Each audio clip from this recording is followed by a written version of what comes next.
afternoon. Thank you for being here. Again, after watching tape, a lot of what we talked about after the game in terms of assessing, the performance. A lot of stuff showed up in a positive manner in terms of competing, in terms of playing well at the line of scrimmage and handling the environment. And then the stuff that didn't show up very well was miscues on special teams in the red zone, some penalties, and obviously a costly turnover. That being said, addressed it in practice today and started taking our preparation towards our opponent this week in Middle Tennessee, a team that's obviously done really well offensively and been very disruptive defensively. So that being said, questions, please. Mario, DJ Scaife left the game with an injury. I didn't get a chance to see if he came back in or not, but what's his status going to be? He didn't come back in the game, but he was capable at the very end to do so. He sprained his ankle a little bit. He was already practicing today and looked good. You talked about the play at the line of scrimmage, and obviously it's something you really have stressed since the day you got hired. How important was a game like that on Saturday to kind of give you a benchmark of where you guys are at and get the kind of play out there that you want? Well, it shows progress. We think they're a really good offensive line. They're a really good defensive line. We wanted to establish a run and protect the quarterback.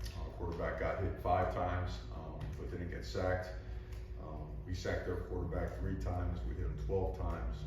So there's progress there. We also had some penalties that hurt us down in the red zone that put us behind the 6 for a little bit. But again, there's progress. It's not where we want to be, but in terms of matching intensity and matching physicality, there's definitely progress. You mentioned the penalties, but what were the other takeaways from the red zone? Why touchdowns weren't had? Lack of execution, and we have to continue to design things and coach things better. I don't think you point a finger at anybody. That's not our program. That's not what we do. You own it completely as an organization, and so collectively we have to come up with a better way to score points. Yeah, we hurt ourselves with penalties. There might have been a miscue here and there, but all in all, we just got to take it entirely as an offense and get better. There were obviously drops in the game, and from that and beyond, receivers and having to fill the void for X being out. Yeah, we threw the ball 41 times. I think there were 21 completions. We had, 6 or 7 drops. It wasn't all the wide receivers. But it's something that, we've been working on. It's not like it goes by the wayside. It's not like you correct it by saying catch the ball. There's been a lot of work, a lot of time invested in it. We're not getting all the results that we want yet. There has been some progress in some areas. Not having Xavier Restrepo is obviously very, he's a very productive player, and in more ways than one, he's excellent for culture as well.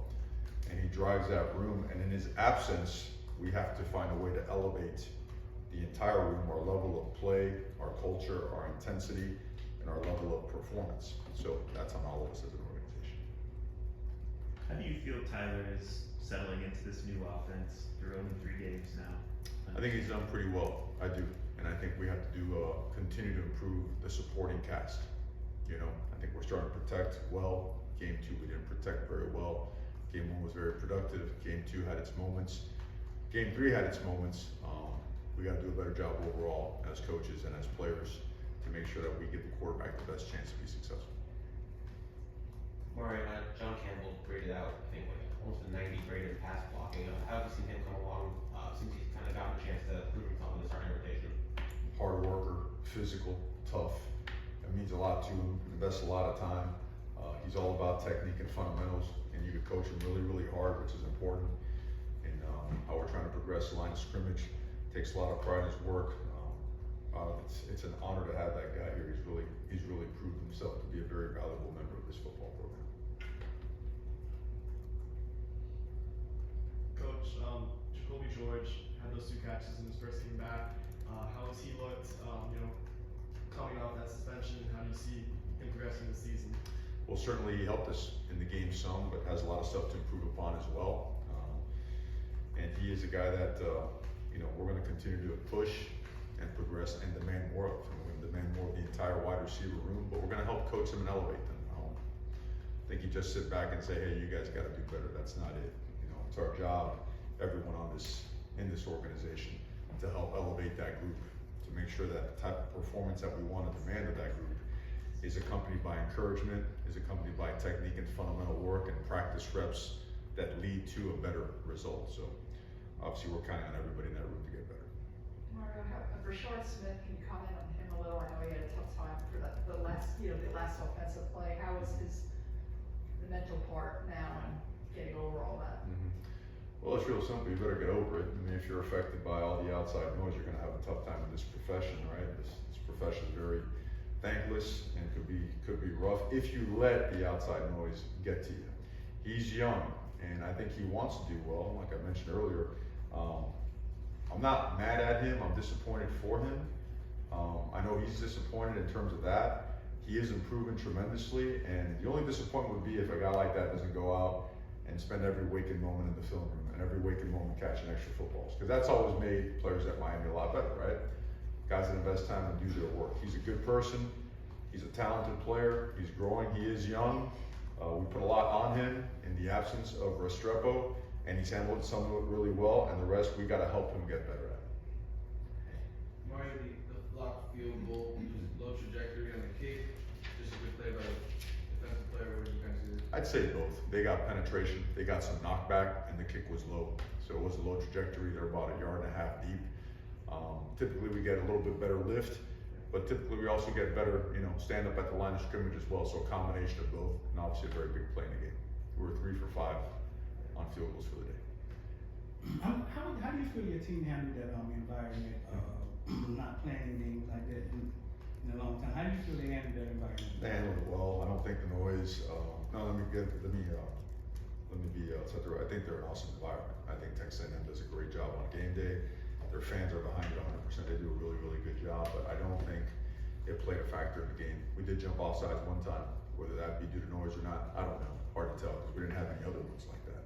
But in terms of handling the environment, I thought they did really well at most especially at the line of scrimmage. I thought those guys, they handled it really well. And we're gonna have to get better because we're gonna play other talented teams in the conference. And one of the biggest messages to our team is because we played a tight game on the road and gave ourselves a chance to tie or win at the end, doesn't automatically mean you're gonna play well going forward, right?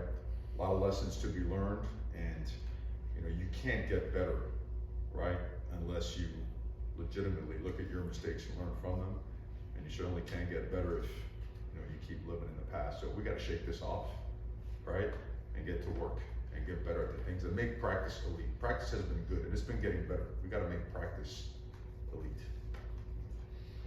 Mario, the receiver rotation, you got a lot of guys in there obviously getting snaps, but at any point, is there a thought to paring it down? Maybe that'll help Tyler with his timing, etc., getting passes out to guys, or do you like having sort of a deep, group to go?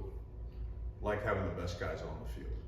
And until we find out who that is, we got to keep trying whatever we need to get those guys on there. We're not there yet. That's obvious. So, you watch ball. Where do we need to improve? We need to improve there. We need to improve there quickly. And I think we have the capability to do so. And we have to continue to be really, really good leaders and really good coaches and find ways to make guys better and find ways to make it work so we can improve and have a better offensive performance. 9 points for us is not acceptable. Coach, can you talk about defensively, 3 games in, where your group is and maybe the biggest improvements from game 1 till now?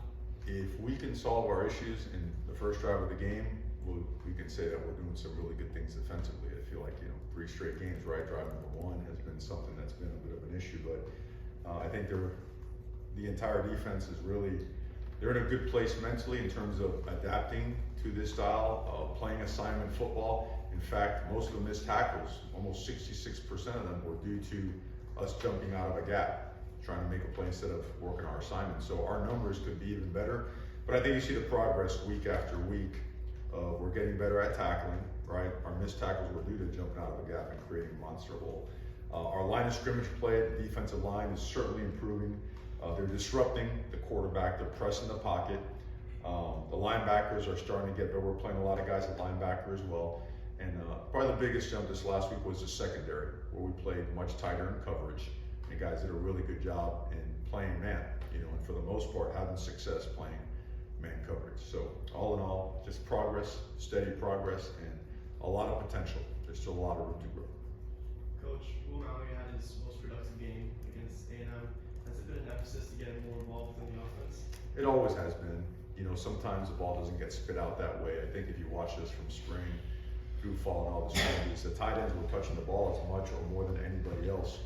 It didn't go that way the first 2 games. That wasn't by design. You know, the ball just happened to be spit out wherever they gave us an access to or where coverage, you know, dictated where the ball should go. So, but he's a great player, and certainly when he touches the ball, we're a lot better of a football team, and we have to keep identifying our best playmakers, developing better playmakers, and get the ball in their hands. You know, it's that simple. And so that's what the emphasis of the week is on. And then I was just wondering if you had an update on how the recovery process of Don Cheney Jr. has been coming along. It's been coming along well. I think, man, I hate to give you an exact date. I think he's still probably 6, 7, 8 weeks away. Okay, he will be back at some point this season. I'd go conservative 8 and pushing the envelope a little bit 6. Middle Tennessee State, their defense creates a lot of sacks, tackles for loss. What do they do well that makes them effective in that regard? They're a disruptive movement, right? Some of the stuff that affected us in week 2, they move around a bunch. I think they're tops in the country in either negative plays or sacks, maybe both. Either way, they're top 5 in those categories. They have explosive players, very twitchy players up front. They run a really good scheme. You know, they do a good job disguising their coverages. They do a good job disguising their pressures, and when they bring it, they know where to go. And they're an experienced group with some good football players, and they score a lot of points too. So they feed off of each other. It's a team that plays well together. Anything else for Coach Cristobal? All right. Okay. Thanks, guys. Appreciate it.